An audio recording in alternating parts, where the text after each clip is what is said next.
You're listening to Burning Brightly, episode 60, How to Know If You're Successful. This is Burning Brightly, a podcast for Christian moms who are feeling called to build a business and share their light with the world. I'm Bonnie Wiscombe, a life coach, mom, and entrepreneur, and I'm honored to be your guide as you face this business building adventure full of highs, lows, and everything in between. This is where we help each other find the courage to shine.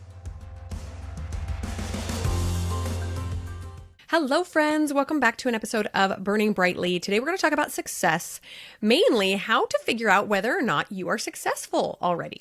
Now, I know what you're thinking. You're thinking, well, I think if I were successful, I would know it. But I don't know that that's true. And we're going to talk about that today because success is a very elusive concept. And very often, people tend to chase it for a long time and never actually catch it. I know many people who are seen as successful by their friends and family and acquaintances, and yet they themselves do not consider themselves successful, basically because of that gap and gain concept, right? They're constantly looking to the future. They're looking forward to some as yet unattained ideal. And we do not want that for our lives. We want to know what we're working for, and when we get there, we want to celebrate it. So we are going to define success for ourselves and determine what we want to do when other people ask us if we're yet successful or how much money we're making, or in some way insinuate that maybe we haven't quote unquote made it. Now, I always smile a little bit internally when I hear people or businesses being referred to as successful. What does that word mean? Think about it for a second. Do you have an idea of what a successful person or business would look like? Do you have an image? Do you have a number, like a monetary revenue number that would mean successful? Now let's go to the dictionary where I love to be, right? I'm a word nerd. The dictionary says that success is an attainment of wealth, position, honors, or the like. Okay, yeah, we can agree on that, right? Wealth, position, honors, all of those things determine success, apparently. Or the dictionary also says success is a person or thing that has had success as measured by attainment of goals or wealth. So if you want to lose 30 pounds and then you lose those 30 pounds, that would be considered a success. If you want to make $1 million and you make the $1 million, that would be considered a success. Okay, got it. Now that first definition tells me that I need wealth, position, and honors to be successful. Now notice that those three things are generally known as being given to us by other people. We can't really gain position or honors on our own. So that's interesting to think about. So I'm relying on somebody else's determination of whether or not I've been successful to gain those honors or position. Now, wealth you can earn on your own, but you still do have to rely on whether or not people are going to pay you for what you're selling. But the second definition says that if I attain my goals in any area of life, then I am a success. I really like that definition better because I'm not relying on anyone else to determine that I'm a success, that no one has to knight me and proclaim me successful. I get to just determine what success means for me. And that's a little bit of what we're going to be doing today. Let me just give you a quick example. I always wanted a large family. I don't know why. I think God was preparing me for it as a child, but I thought it was so cool when I would see mega large families show up at church or when I was in the store or whatever. I was just fascinated by them. And I thought that would be really cool. Well, then I went and had 10 kids. And in my mind, my family is a success because it's exactly what I wanted. Now, I could have had fertility problems or ended up divorced or unmarried and not had all those kids. And that probably would have been disappointing to me. And I would have felt less successful when it came to my family because it didn't match up to my expectations. So just notice that generally our brain wants to believe we're successful when reality matches up to our expectations. We can do two things when that doesn't match up, right? Number one, we can change our performance to better match up to our expectations, or we can change our expectations. So just note that right up front. Now, both of these definitions, however, are extremely subjective. The one where we're meeting our own goals, maybe less so, especially if they're concrete goals. But attaining wealth, position, or honors, what does that even mean? What is wealth? Well, it's a whole heck of a lot different for me than it is for you or about 1,000 other people. Okay, so that's not really objective. What about position? Well, I don't know. The owner of a business sounds pretty legitimate, but if you don't have any employees, is that a good position? Is it not? I don't know, right? It's just very, very hard to measure. So just notice this, that aiming towards success is kind of a dangerous thing to do unless we've been very clear about defining it. So here's the truth. We and only we determine when we've reached success.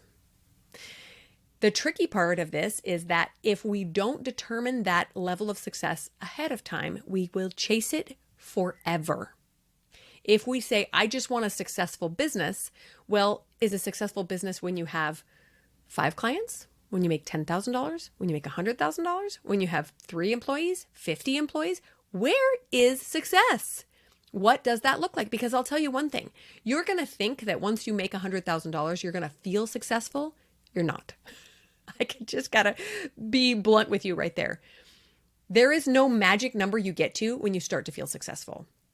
You might be able to convince yourself pretty quickly at multiple 6 figures or $1 million. Okay, I guess I'm successful, but you're still going to feel like you. You're still going to have the hassles that come with running your own business. You're still going to have the stress of managing your money, only it's going to be bigger stress because you have more money to manage. Do you see what I'm saying? So be very careful about maintaining that elusive nature of success, or else you will never reach it. Now, I know some of you are probably thinking, well, there are certain things we can all agree are successful, right? Like making $1 million. Well, maybe, but did you know that Elon Musk, so the owner of Tesla and SpaceX, it brings in a reported $2,400 million a year. $2,400 million. Like, can you even comprehend that kind of money? No, like those numbers, I can't even count that high. So making $1 million in a year would be a catastrophic failure, and he would be absolutely bankrupt. So just note, there's nothing magic about $1 million or 6 figures. It might be successful to you, but it's definitely not an objective success.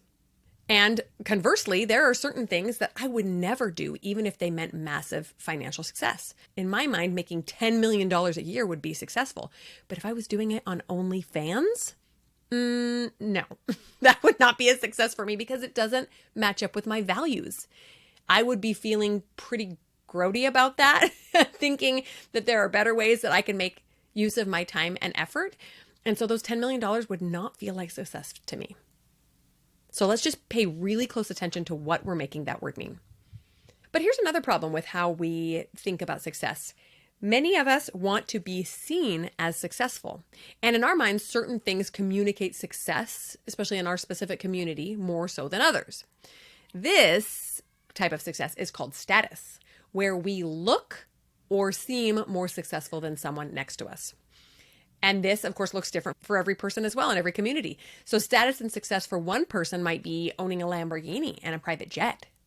But for me, it might look like just purchasing a new 15-passenger van that's really swanky, fits my family better, or a full-time house cleaner, or a personal chef. Okay, so everyone's definition of that status is different as well, especially depending on where you live. But let's set status aside for just a second. We'll talk more about it later, and focus on what your definition of success is going to look like. You might have to ask yourself this one pivotal question to get started with this brainstorming. If no one knew what you made, what you did, or what you owned, what would success look like? This is a very difficult and complex question in today's day and age of social media, where literally every second of our days are sometimes recorded and plastered all over the internet. And other people's lives as well. We walk around and we see, oh, they're in Hawaii and they're at Disneyland and they're doing this and they own that and it's not fair and their house looks like that. Okay, so just set all that aside for a second and think, if nobody knew what I was doing or how much money I made or what possessions I had, what would success look like? Now, I have to be honest. The other day I was thinking about a trip I wanted to take with my husband, and immediately my brain went to, oh, that would make a beautiful post. Oh, that would be a really pretty picture. And I had to stop myself and think, could I go on this trip and not post anything? Could I go on this trip and not tell anyone? Is part of the thrill of the trip showing it off? That doesn't sit really well with me. And so I was kind of pushing back against my first initial instinct to share this cool trip with everybody who followed me. So ask yourself that. What does success look like if nobody knows about it, just for your own enjoyment and your family's enjoyment? Then you get to define your ideal future without any pressure to appear a certain way or what the Joneses would think about that thing. You get to set all of that aside and just focus on what matters to you. And that's where success starts. First, we have to figure out and decide what is important to us. So here are a few scenarios. Maybe you're an empty nester. Your kids are all gone and you and your husband already make plenty of money for your needs and wants. So your picture of success might not include additional income, but maybe more flexibility to visit your kids. Maybe you and your husband just want jobs that you could work from anywhere so that you can visit kids and grandkids and do some more traveling. Or maybe you actually don't really value possessions. You love the idea of living minimally and spending money on experiences instead. And so your picture of success could be renting an RV and traveling the country with like nothing to your name, leaving everything behind. Or maybe you really value helping those who are in need, especially those who don't have access to a quality education. And so your picture of success would look like starting a nonprofit that teaches kids and teens in third world countries.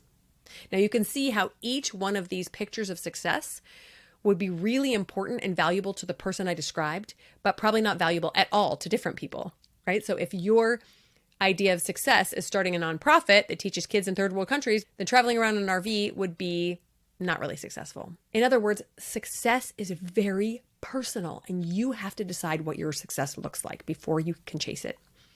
In reality, success can mean anything you want it to, but you have to get clear on your priorities first.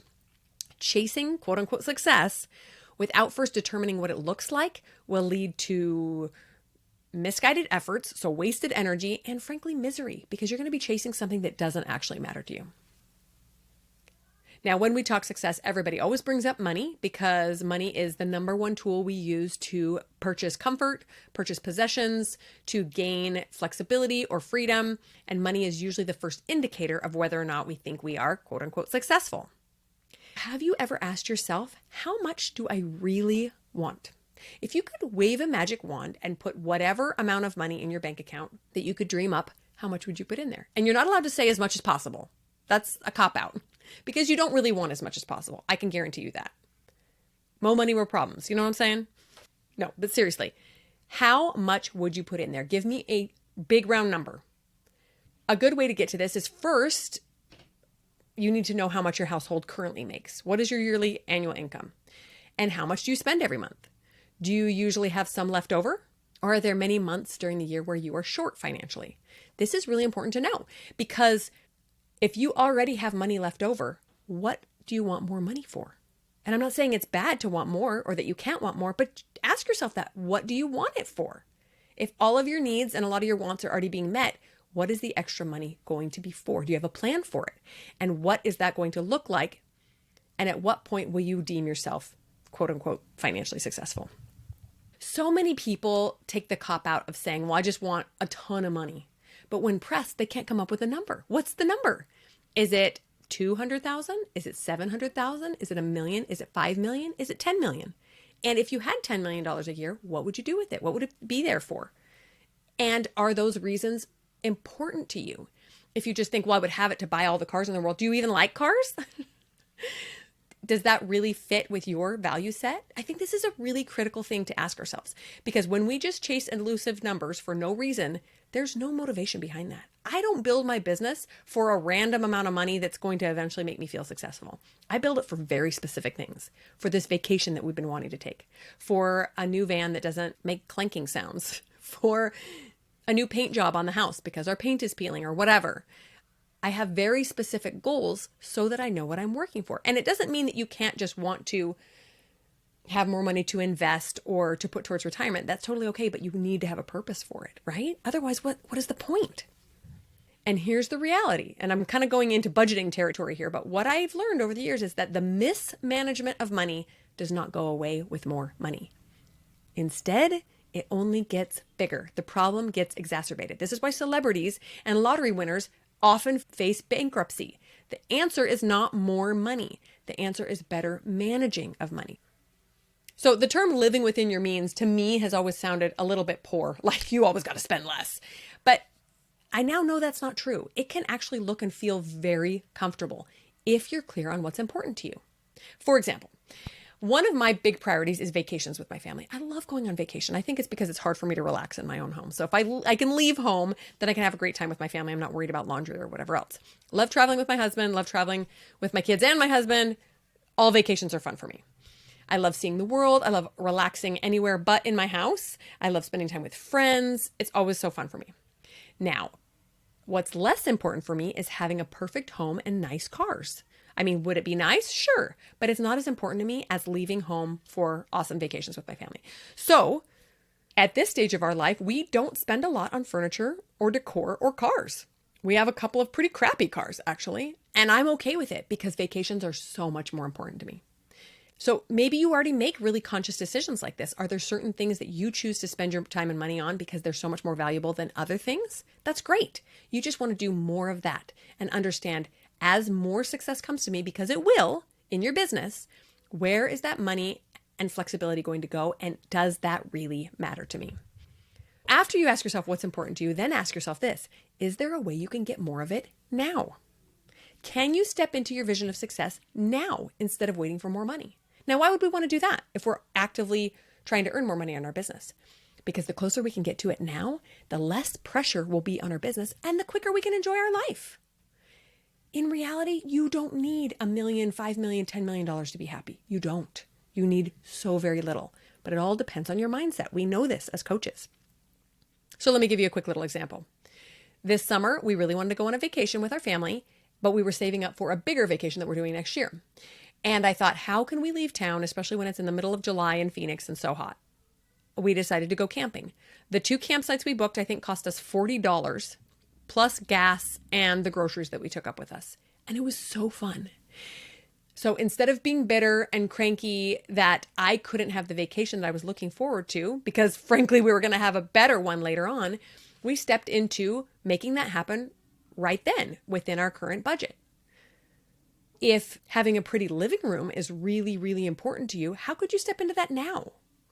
Could you go buy a $30 gallon of paint and paint the living room something that makes it look and feel a lot nicer?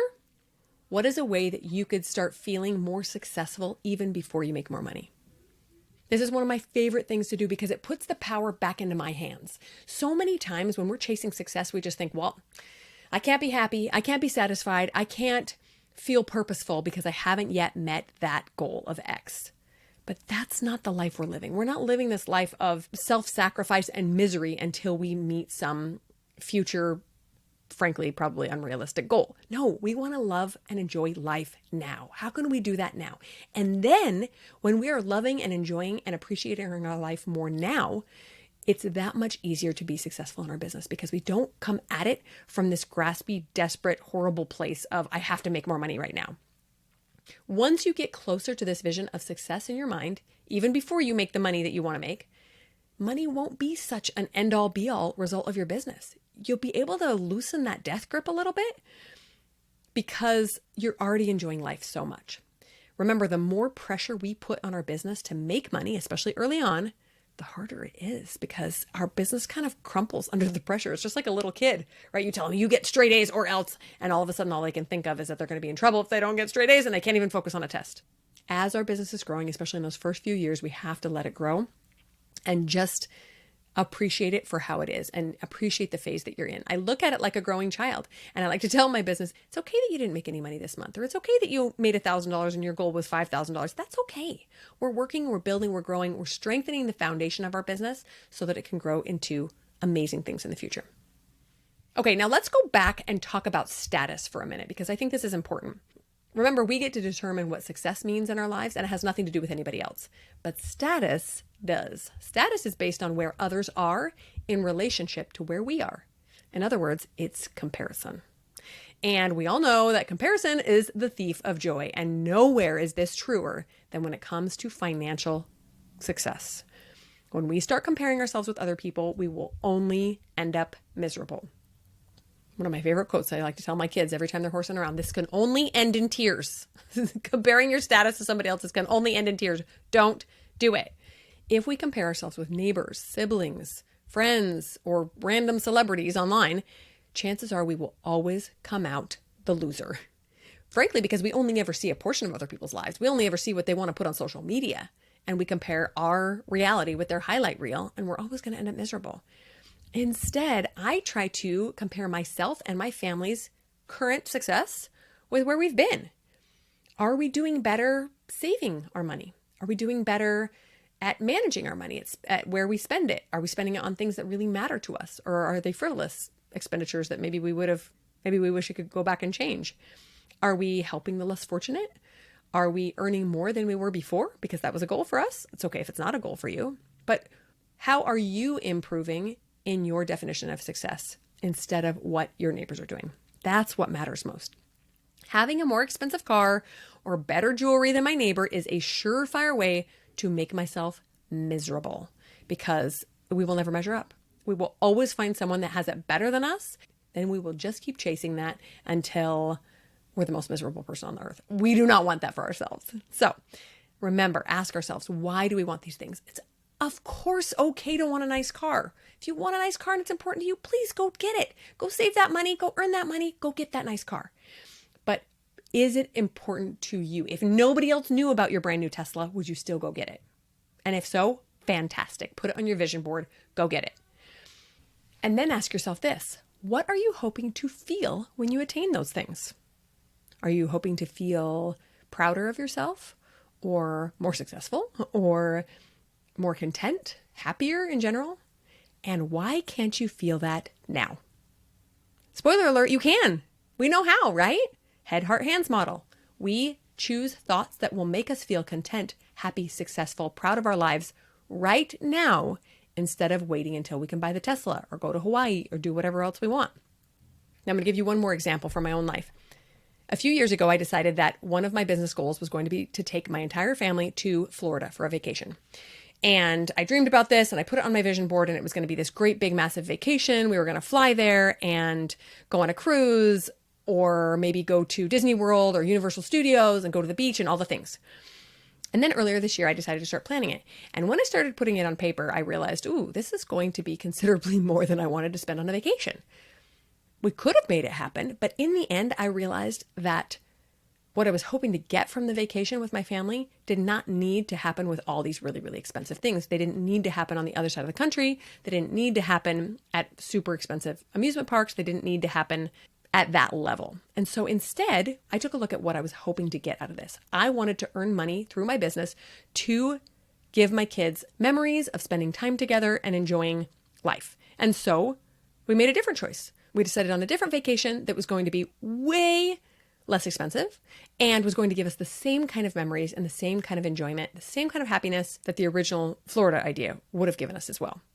In the past, I think I would have been kind of critical of myself for changing plans. I think I would have thought, well, I'm a failure because I didn't choose to take this ridiculously expensive vacation that we probably could have bought a car with instead. But my current self decided that I was going to focus on the things that mattered most. And the things that mattered most were making sure that we made these memories with my kids, that we had a good time, and making sure we still had savings in the bank at the end of the year. So you get to decide and make sure that you're not making these decisions mean anything horrible about yourself. There's no right way to live life. There's no right way to be successful. In fact, there's not even an objective definition of success. You get to decide what it is. So decide what success looks like for you and your family, and then choose whether or not you want to be content and happy now or just keep waiting for some future time, because it's likely that future time will never come. You'll just keep chasing it forever. And I do not want that for you. I want you to be as happy as you possibly can right now and when you attain more success in your business. All right, friends, thanks so much for listening. We'll talk to you next week. Are you ready to start or grow your dream business? Click the link in the show notes to download the free starter guide to building a business or to schedule a free coaching call with me. And if you loved this episode, don't forget to leave a review and share it with a friend who might be feeling the call to burn a little brighter.